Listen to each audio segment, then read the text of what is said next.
Reaching Across the Sky, A Celebration of Bridges by Christy Hale, is a STEM-focused nonfiction picture book featuring more than 100 bridges around the world.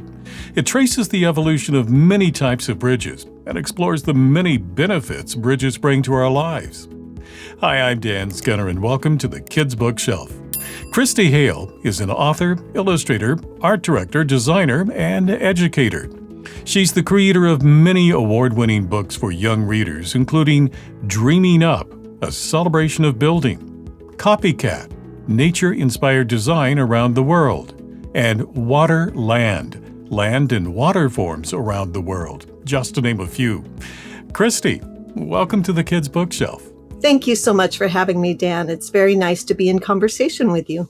Well, you've written many books for children. What inspired you to write a book about bridges?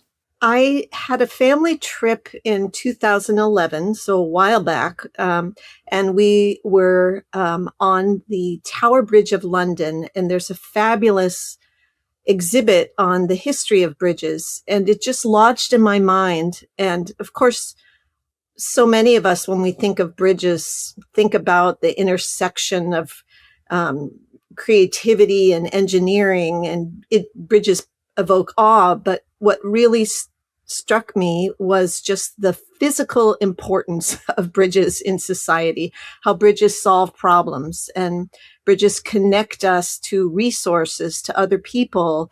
They save us time. They create safe paths.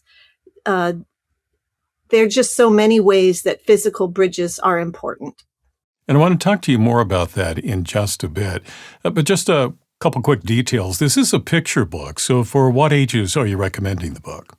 I think that there's kind of a range, but I'm guessing that probably 7 to 11 would be a good range. So this is a little bit older group than, traditionally people think of picture books as being for younger children, but because of the amount of information and type of information, it would appeal to an older reader.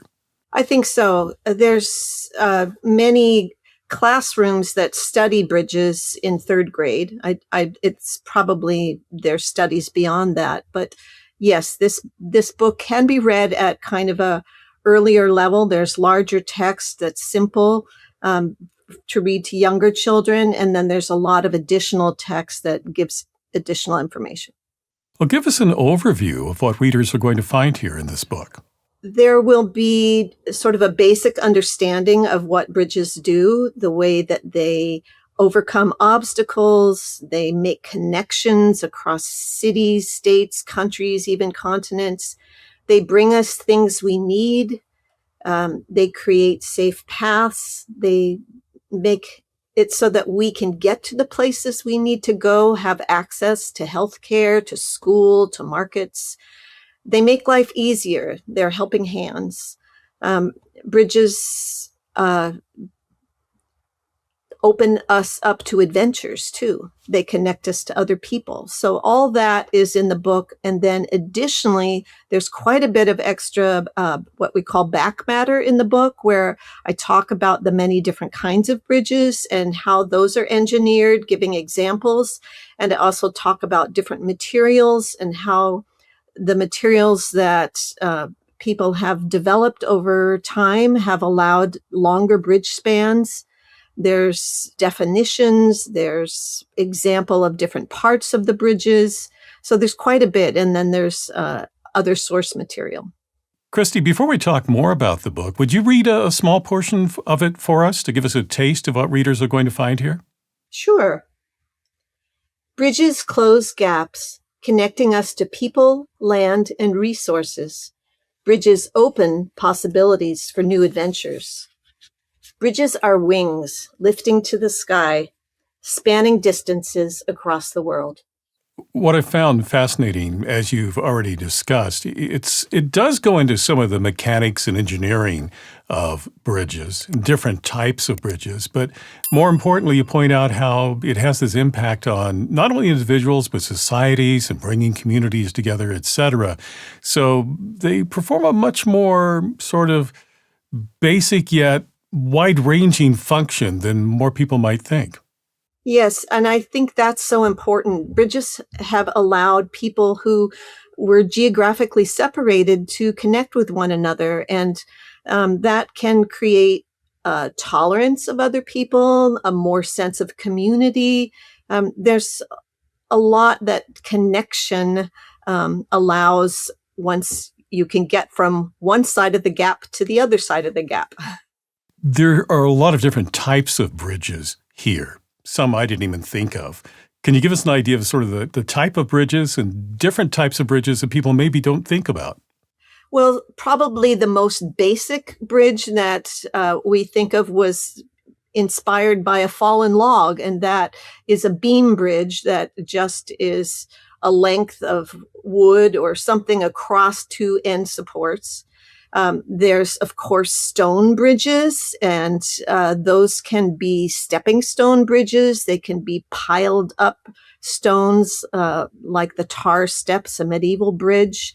And of course, the Romans made many arch bridges with stones. We also experience in our natural world a lot of natural arch bridges where stone or sand has eroded to create arches. And then there's suspension bridges like the Brooklyn Bridge, and there's many other. And suspension bridges have cables and supports, beams that allow for longer spans. There's cable stayed bridges where the deck of the bridge is supported and directly up to some sort of pillar. And then, of course, there's all sorts of bridges constructed of trusses, like railroad bridges, basic triangle shapes.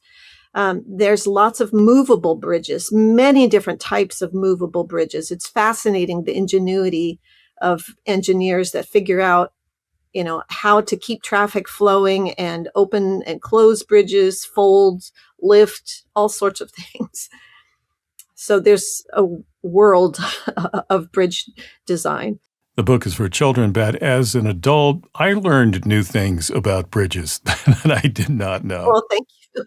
I certainly learned a lot in trying to put it all together, but it was very fun to learn about it. And now every time I go over any bridge, I find that I'm analyzing it. What type is this?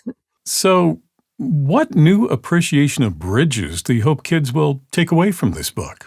Well, there are still so many bridges that need to be built. As I was working on this, I was particularly interested in organizations like Bridges to Prosperity that are building bridges to people who are cut off, and they don't have access to a lot of basic needs.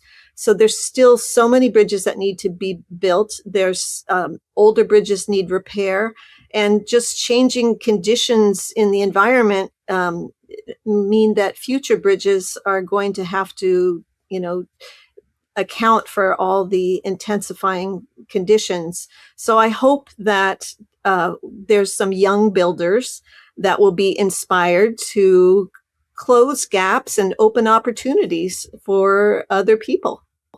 As you note in the book, as the future unfolds, new materials become available. And you did mention one bridge that was made pretty much all out of recycled materials, which I thought was interesting. Yes. Yes, and I'm sure there's more and more of that as we learn to look around us and to think of everything as a resource and to try and use our resources wisely. Now, there's a question I'd like to ask you about process here, because as you well know, often with picture books, there's an author and there's a separate illustrator. And sometimes they don't even meet. They just work through an editor. But you're both. Do you feel like that gives you a creative advantage when you're putting your books together? Definitely. I also designed the book, so I got to wear a lot of different hats. But yes, I can. I've worked in publishing since the mid '80s too, so I feel like the form of a picture book is very much in my mind, and so as I'm writing, I can go kind of back and forth between visuals and words, and sometimes the visuals come before the words, often the words before the visuals, but there's a interplay that getting to wear both hats allows me to shift between. Tell us about the process you use to create this particular look that people will find in the book. I used collage, which was cut paper, ripped paper, and lots of glue. And so my desk was covered with little scraps of paper, and it's uh, somewhat therapeutic when things around me are falling apart to glue little pieces together to create meaning.